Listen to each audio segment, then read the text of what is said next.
Belgium, home of waffles, chocolate, and a government that once went 589 days without forming a literal world record. Germany, home of precision engineering, punctual bureaucracy, and beer that follows a 500-year-old purity law. On paper, these two neighbors couldn't feel more different.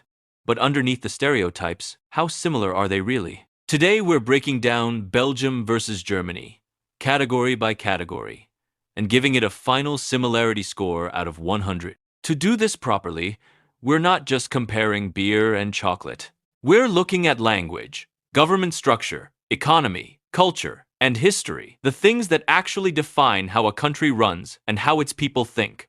Let's start with the one thing most people get wrong about Belgium. Here's a twist that surprises a lot of people. Part of Belgium already speaks German. Yes, you heard that right. Belgium is not a one-language country.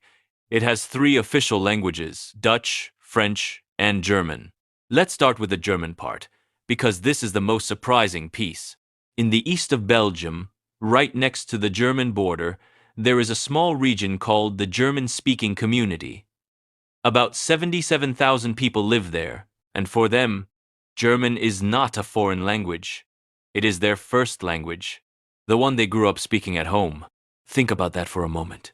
These people go to schools where lessons are taught in German. They have their own local government run in German. Their road signs, their newspapers, their everyday conversations all in German. It is a small slice of Belgium that feels in many ways like a piece of Germany itself. But here is where the story changes. If you zoom out and look at the whole country, this German-speaking area is actually quite small. Most people in Belgium do not speak German at all. So what do they speak? Belgium is really split into 2 big halves. In the north, you have Flanders, where most people speak Dutch. In the south, you have Wallonia, where most people speak French. This is not just a small detail. This language divide runs deep. It shapes how people vote. It shapes the news they watch. It even shapes which football teams they cheer for. In some ways, a person from Flanders and a person from Wallonia can feel like they come from 2 different countries, even though they share one passport. Now compare this to Germany. Germany does not have this problem. Almost everyone in Germany speaks German. One language. One clear way to understand each other. From the north of the country to the south. There is no major divide splitting the nation in 2. So what does this tell us? Belgium and Germany do share a language, but only in one small corner of Belgium. The rest of the country runs on 2 completely different languages, French and Dutch, that have nothing to do with German at all. This is what makes Belgium so unique. It is not built around one language, like Germany. It is built around 3, and balancing all 3 is part of daily life for the Belgian government, the Belgian schools, and Belgian families. So here is our answer for this category. Language similarity. Partial. Yes, Belgium and Germany are connected by language, but only in a small, special region in the east. Belgium's true identity is not about being like Germany. It is about juggling 3 languages at once and making them work together under one flag. That is something Germany never has to deal with, and it is one of the biggest differences between these 2 neighbors.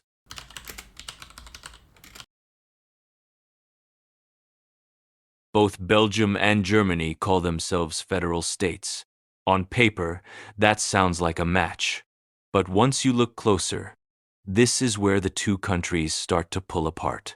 Let's begin with Germany. Germany is made up of 16 states. Each state has its own government.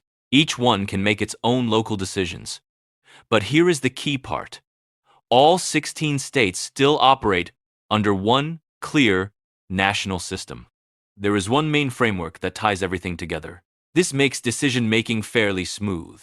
Yes, Germany often has coalition governments, meaning different political parties have to work together to run the country. But even with that, things move at a reasonable pace.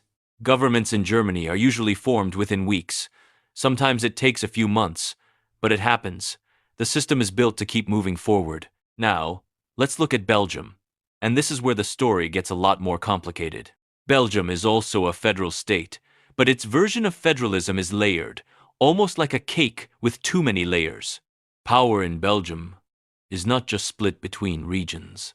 Yes, there is Flanders in the north, Wallonia in the south, and Brussels in the middle. But on top of that, there is another layer: language communities. Remember, Belgium has Dutch speakers, French speakers, and German speakers. Each of these language groups also has its own government and its own parliament. So picture this. You have regional governments, and then, sitting right on top of them, you have language-based governments too, all of them working or sometimes not working at the same time. This creates a system that is incredibly hard to manage. So many voices, so many groups that need to agree before anything can move forward. And this is not just a theory. It actually happened. Belgium holds a real-world record. The longest time any modern country has gone without forming a government. Over 500 days. Think about that. For more than a year and a half, Belgium simply could not agree on who should lead the country. Life went on. Trains still ran. Schools still opened. But officially, there was no new government in charge. That would be almost unthinkable in Germany, where the system is built for smoother, faster decisions. So what is the final verdict here? Government similarity. Structurally alike, but functionally very different. Yes, both countries are federal republics. On the surface, they look the same. Both split power between different regions instead of keeping it all in one central government. But underneath that surface, they could not be more different. Germany's federalism is simple, clean, and built around 16 states working under one system. Belgium's federalism is layered, complicated, and divided not just by region, but by language too. This is exactly why Belgium struggles to form governments quickly, while Germany, even with its own political disagreements, keeps things running at a steady pace. Now we get to the part where Belgium and Germany finally start to look alike. This is where the two countries line up more closely than anywhere else so far. Let's start with the basics. Both Belgium and Germany were founding members of the European Union. That means they were there right at the beginning, helping to build the very idea of a united Europe. Both countries also use the same money, the euro, and both sit right at the heart of Europe, in a location that makes trade easy with almost every neighboring country. This location is not just a nice detail, it is a huge advantage for both nations. Take Belgium's city of Antwerp. This is one of the largest ports in all of Europe. Ships come in from all over the world, loaded with goods, and a huge amount of what comes through that port does not stay in Belgium. It moves straight into Germany, feeding German factories and German supply chains. This shows just how connected these two economies really are. Germany is actually one of Belgium's biggest trading partners. Goods, materials, and products flow back and forth between the two countries every single day. In many ways, you cannot fully separate the Belgian economy from the German one. They lean on each other. Now, let's talk about what both countries actually build. Germany is famous for big industries. Cars, machinery, chemical engineering. These are massive industries, known all over the world for quality and precision. When people think of German products, they often think of strong, reliable engineering. Belgium works on a smaller scale, but the same spirit is there. Belgium is strong in chemicals, in medicine and pharmaceuticals, and in logistics, meaning the movement of goods from one place to another. It may not have the size of Germany's car industry, but it shares the same values, and that is really the key point here. Both countries care deeply about doing things well. Quality matters. Skilled workers matter. Both nations train their people carefully, and both take pride in exporting high-quality goods to the rest of the world. So Germany may be the bigger brother, with larger factories and bigger industries. But Belgium is not far behind in spirit. Smaller in size, yes, but built on the same foundation of hard work, precision, and strong trade. So what is the final word on this category? Economic similarity. High. Different scale, yes. Germany is simply a much bigger country with a much bigger economy. But underneath that difference in size, the DNA is strikingly similar. Both countries believe in strong exports. Both believe in skilled labor. Both believe in building things the right way. Out of every category we have looked at so far, this is where Belgium and Germany truly feel like neighbors, working side by side, driving Europe's economy forward together. Now let's talk about culture. And this is where Belgium and Germany start to pull apart again. Let's start with the German side of things. Germans are often known for being direct. If a German person has something to say, they usually just say it. No long build-up, no sugarcoating, just straight talk. This is not seen as rude in Germany. It is simply seen as honest and efficient. Germans are also known for punctuality. If a meeting starts at 9 o'clock, it starts at 9 o'clock, not 5 minutes later. This value shows up everywhere, from business meetings to everyday life. And along with that comes a sense of formality, especially in the workplace. Titles matter, structure matters. There is a clear, orderly way of doing things. Now, let's turn to Belgium. And here is where the story splits into two, just like it did with language. In Wallonia, the French-speaking South, the culture feels quite different from Germany. Life there tends to be more relaxed. Conversations flow more freely. There is less rush, less formality, and a style that feels much closer to the social habits found in France. People take their time. Relationships and warmth often matter just as much as strict schedules. But then you have Flanders, in the north. And here, the picture changes again. Flanders leans toward a more reserved and orderly style. This part of Belgium shares close cultural roots with the Dutch, who speak a language very close to German and who share many of the same values: order, structure, and a calm, steady way of doing things. Because of this, Flanders actually feels culturally closer to Germany than Wallonia does. So already, we can see that Belgium is not one single culture. It is really two different cultural worlds living under one flag. Now here is something that might surprise you. When it comes to food, Belgium and Germany actually have more in common than most people expect. Let's start with beer, because both countries take it very seriously. This is not just a drink. It is a tradition, almost like a form of art. Germany is famous for its beer purity law, a very old rule that strictly controls what can go into a proper German beer. It is simple, strict, and has stayed mostly the same for hundreds of years. Belgium also has deep beer traditions, but with a twist. Belgian brewers love to experiment. They add fruit, spices, and unusual ingredients that German brewers would likely never touch. So while both countries are serious about their beer, Germany focuses on strict tradition, while Belgium focuses on creativity and variety. Beyond beer, both countries also share a love for hearty, comforting food. Think meat, think potatoes, think warm, filling regional dishes passed down through generations. This is where the two nations feel like distant cousins, even if their everyday manners and pace of life are quite different. So what is the final verdict for culture? Cultural similarity. Moderate. Belgium is really split in two. Flanders feels culturally closer to Germany, calm, orderly, and steady. Wallonia feels closer to France, relaxed and easygoing. And in the middle, both countries are united by one thing that crosses every border: their deep, shared love of good beer and good food. Now let's step back in time. Because to really understand Belgium and Germany today, you have to understand their shared past. And it is not a simple one. It is complicated, painful in places, and full of surprising turns. Let's start at the very beginning of Belgium as a country. Belgium became its own nation in 1830. But here is the interesting part. Belgium was not created because a group of people simply decided to unite under one flag. It was created for a very specific reason. It was meant to act as a buffer. Think of a buffer like a cushion between two much bigger, more powerful neighbors. On one side, you had France. On the other side, you had the growing power that would eventually become Germany.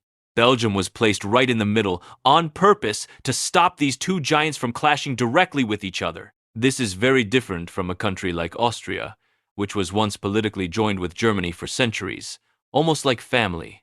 Belgium never had that kind of bond. From day one, Belgium's identity was built separately, as its own nation, with its own path. But being a buffer did not protect Belgium from conflict. In fact, it placed Belgium right in the middle of some of the most difficult moments in modern history. During World War I, Germany invaded Belgium. This was not a small event. It shocked the world at the time, because Belgium was supposed to be neutral, meaning it was not supposed to be pulled into the fighting at all. Yet it was invaded anyway, and its people suffered greatly during the occupation. Then, just a few decades later, history repeated itself. During World War II, Germany occupied Belgium once again. This left deep scars. Families were affected, cities were damaged. And these memories did not simply fade away. Even today, this history remains an important part of how Belgium remembers its past. So, if we stop the story here, it would sound like Belgium and Germany are historical enemies, nothing more. But that is not where the story ends. After World War II, something remarkable happened. Instead of staying divided by conflict, European nations, including Belgium and Germany, made a bold decision. They chose to work together instead of fighting each other again. They began building new institutions designed to keep peace and encourage cooperation across the entire continent. Over time, this cooperation grew into what we now know as the European Union. And here is a powerful detail. Brussels, the very capital of Belgium, became the unofficial capital of the European Union itself. The same city that once suffered under German occupation is now home to the very institutions where Belgium and Germany sit side by side, working together as close partners. So what is the final verdict on history? Historical similarity, low and high, in different ways. If we look at where these two countries came from, their origins, their early identities, there is very little in common. Belgium was never united with Germany the way Austria once was. It was built as a separate buffer state, with its own name and its own path. But if we look at where they stand today, the picture completely changes. Despite a painful past, marked by 2 wars and 2 occupations, Belgium and Germany have become 2 of the closest partners in modern Europe, standing together rather than apart. Now it is time to bring everything together. We looked at language, government, economy, culture, and history. So what does it all add up to? Belgium's similarity score, 60. 1 out of 100. Let's break down what that number really means. First, let's be clear about what Belgium is not. Belgium is not a German-speaking twin, the way Austria is. Austria shares almost the exact same language as Germany across the whole country. Belgium does not have that. Only a small pocket in the east speaks German. The rest of the country runs on French and Dutch. Government also pulls in the opposite direction. Germany's system is clean and simple, 16 states working under one clear national framework. Belgium's system is layered and complicated, split by region and by language. That is exactly why Belgium once went over 500 days without a working government, something almost impossible to imagine happening in Germany. So on the surface, these two countries do not look alike at all. But then we get to the economy, and here everything changes. Belgium and Germany are practically fused together in trade. Remember Antwerp, one of Europe's busiest ports, feeding goods straight into German supply chains. The two economies are so connected that one struggles to function without the other. Culture tells 2 different stories at once. In the east, that small German-speaking region feels close to Germany. Flanders, in the north, shares that same orderly, steady spirit. But travel south to Wallonia, and the picture flips. Wallonia feels closer to France, relaxed and easygoing, pulling Belgium away from Germany instead of toward it. So here is the truth behind that number, 61 out of 100. Belgium is not similar to Germany as one whole country. That would be too simple. Instead, Belgium is similar to Germany in pieces. Look at the economy, and Belgium feels like Germany's closest partner. Look at the German-speaking East or the orderly North, and you see clear German influence. But look at the government, or French-speaking Wallonia, and Belgium feels like a completely different country altogether. That is the real beauty of Belgium. It is not one simple identity. It is a small country made up of many pieces, each one telling its own version of how close, or how far, it truly stands from its powerful neighbor, Germany. Now, we want to hear from you. Did this number surprise you? Did you expect Belgium to score higher, or maybe even lower? Let us know in the comments below. We read every single one. If you enjoyed this video, do us a big favor. Hit that like button. And if you are new here, make sure to subscribe and turn on notifications too. Thank you so much for watching. We will see you in the next one.